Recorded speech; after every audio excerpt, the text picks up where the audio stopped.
एक कौम का जो है नाश करना है बस, और बाकी सबका विकास करना है। एक कौम का मतलब? मुस्लिमों का बस। सरकार आई है जब से यही परेशानी है।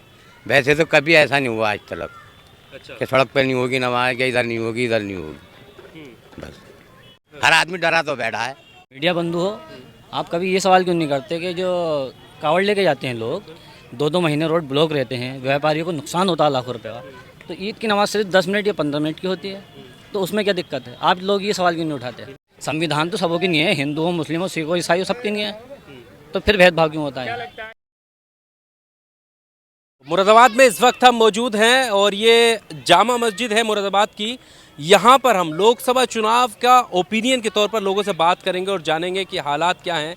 जिस तरह से प्रधानमंत्री नरेंद्र मोदी और भारतीय जनता पार्टी या एनडीए का जो दाम नारा है 400 पार का, उसमें कितनी सच्चाई है, और यहाँ पर जो मौजूदा हालात हैं, स्थितियाँ हैं, जिसमें जो इंडिया गठबंधन के कैंडिडेट पहले एसटी हसन माने जा रहे थे, नॉमिनेशन भी हो गया, उसके बाद उनका टिकट कटा, रुचि वीरा को हुआ, लेकिन इन सब परिस्थितियों से क्या इंडिया गठबंधन को फ़ायदा होगा या नुकसान होगा, ये तमाम सवाल जो हैं उमड़कर सामने आ रहे हैं। ऐसे में देखना ये होगा कि क्या अब जो यहाँ की जनता है वो एसटी हसन के टिकट कटने से नाराज़ है, क्या बीएसपी को इससे फ़ायदा मिल सकता है, या रुचि वीरा पर फिर से मतदान होगा और इंडिया गठबंधन का जो है चेहरा निकल कर सामने आएगा, या फिर भारतीय जनता पार्टी कहीं ना कहीं बाजी मार सकती है। तो ये तमाम सवाल है जनता के बीच में हम जाने वाले हैं। अब देखेंगे कि किस तरह जनता जो है किन मुद्दों के साथ इस बार पहले चरण में चुनाव करने वाली है। सबका साथ सबका विकास जो कहते हैं मोदी जी, उस पर आपको लगता है खरे उतरे हैं? नहीं, कुछ जगह उन्होंने सबका साथ सबका विकास करा, कुछ ज़्यादा जगह में उन्होंने भेदभाव करा। भेदभाव ये रहा कि कुछ जाति के लोग हैं जो भेदभाव करते हैं, हिंदू मुस्लिम लड़ाने के मूड में रहते हैं, और कुछ लोग एक साथ लेके चलने का क्षमता रखते हैं। कब से आपको लगने लगा कि धर्म की या भेदभाव की ज़्यादा बात हो रही है? जब से सरकार आई है जब से यही परेशानी है। वैसे तो कभी ऐसा नहीं हुआ आज तक अच्छा। कि सड़क पे नहीं होगी नमाज, या इधर नहीं होगी इधर नहीं होगी। बस तो क्यों, मतलब वो तो ठीक है ना कि सड़क पर किसी को तकलीफ हो, दिक्कत हो, उससे बेहतर है कि आप मस्जिद में ही पढ़ें। तो जब जगह ही नहीं मिलेगी तो फिर कहाँ पे पड़ेगा? आदमी मस्जिदों में ही पढ़ता है, ऐसी बात नहीं है मस्जिदों में भी जगह नहीं होती, तो आदमी तो वहीं पे ज़्यादा। हमारा जो है ईद की नमाज ईदगाह पे ही होती है, हाँ, साल में 2 दफ़ा होती है बस। तो क्या इस शहर का भी ऐसा माहौल है, ये हिंदू मुस्लिम वाला कुछ ऐसा?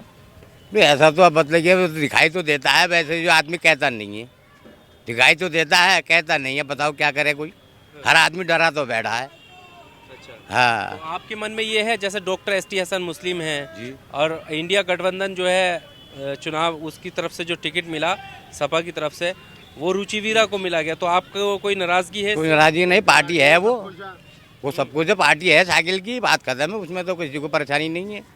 अच्छा। हाँ, तो उसे लड़ाएंगे। हाँ। बाकी बीएसपी भाई देने वाला तो अपना वोट का खुद मालिक है, वो किसी को भी दे सकता है, ये ऐसा कुछ नहीं है कि साहब उसको भी दे। अच्छा। वोट का तो खुद मालिक है, वो किसको देना चाहे किसको ना दे, इसमें तो कुछ कह ही नहीं सकता कोई। अच्छा अच्छा। हाँ। जी, क्या नाम हुआ आपका? मोहम्मद अकरम। मोहम्मद अकरम अकरम। अकरम जी। जी जी। अकरम जी, कैसा माहौल है मुरादाबाद का? क्या लगता है किसको जो है लग रहा है सबसे आगे दौड़ में चल रहे हैं? टक्कर तो 2 की रहेगी सिर्फ, किस किस की? बीजेपी और समाजवादी की। अच्छा। जैसे कभी आपने एक सवाल किया था कि नमाज जो है वो सही तो है कि सड़क पे क्यों होती है।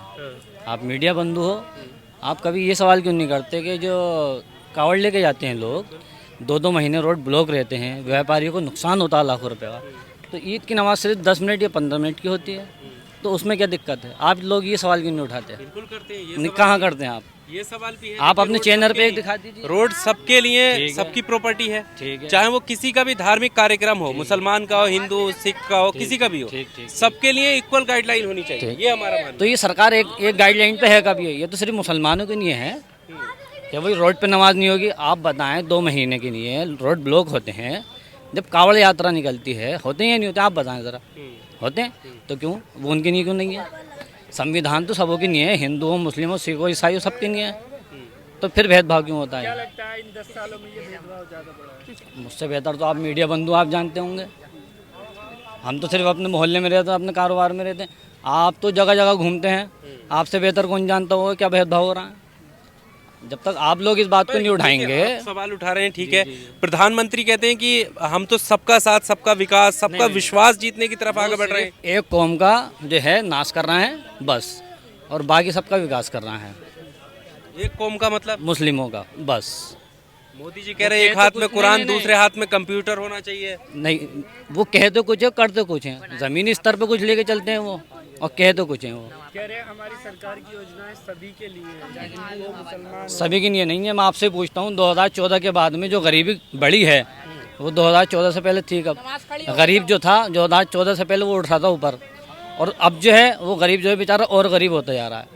और जो अंबानी अडानी जैसे लोग हैं वो आसमान छू रहा ऊपर जा रहा है बिल्कुल पैसे के मामले में।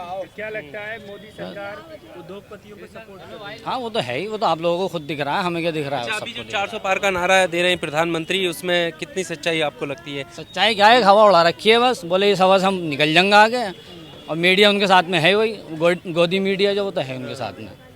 आप हो या ना हो मगर गोदी मीडिया तो उनके साथ में है ही। मतलब तो जब एक चीज़ की हवा बनाई जाती है शुरू से लेके, तो फिर एंड में दिखाया भी वैसे ही जाता। बदलाव होगा या नहीं होगा, क्या लग रहा है? भाई ये तो पब्लिक के हाथ में है। नहीं, अभी के रुझानों में देख भाई यहाँ से तो देखिए साइकिल तो पक्की है, अच्छा, यहाँ से तो पक्की है, बाकी और जगह पर क्या रुझान है वो आप जानते होंगे हमसे जी बेहतर। का टिकट कटा उसके बाद थोड़ी हाँ उसकी निराशा है, बिल्कुल है, बिल्कुल है। वो ये है ना कि देखिए एक कैंडिडेट जीता हुआ है, ठीक है, पार्लियामेंट में बैठने वाला इंसान, टिकट होने के बाद में कटा, ये तो यह होता कि शुरू से कटता ही नहीं है, नहीं शुरू से कट जाता। देने के बाद में मिठाई विठाई सब बढ़ गई, फिर अचानक से पता चला कि उनका टिकट काट दिया, तो इस बात की हमें भी निराशा है। इसमें एक सवाल ये भी है, जैसे अभी आप देख रहे हैं कि डॉक्टर एस टी हसन का बहुत सारे सवाल ये भी हैं कि मुसलमान होने की वजह से उनका टिकट कटा। एक तरफ असदुद्दीन ओवैसी कहते हैं कि अपनी हिस्सेदारी की बात करो, जब बीएसपी मुस्लिम को टिकट दे रही है, यहाँ पर आप नहीं चाहते कि आप अपना कोई नेता, कोई कायद ऐसा चुने कि भाई मुस्लिम सदन में हिस्सेदारी बराबर की हो? नहीं, देखिए हम तो एक बात जानते हैं कि सिर्फ मुसलमान से ही पार्टी नहीं बनती है, सभी धर्मों के लोगों से पार्टी बनती है नहीं है? सभी धर्मों के लोगों से पार्टी बनती है। इसीलिए सभी धर्मों को ये चाहिए कि अपना विकास, अपना कारोबार के बारे में सोचे, ये ना सोचे हिंदू मुसलमान के बारे में। तुम्हारे घर में रोटी देने कौन आगा? तुम्हारे बच्चों को कौन आगा रोटी देने? कोई नहीं आगा।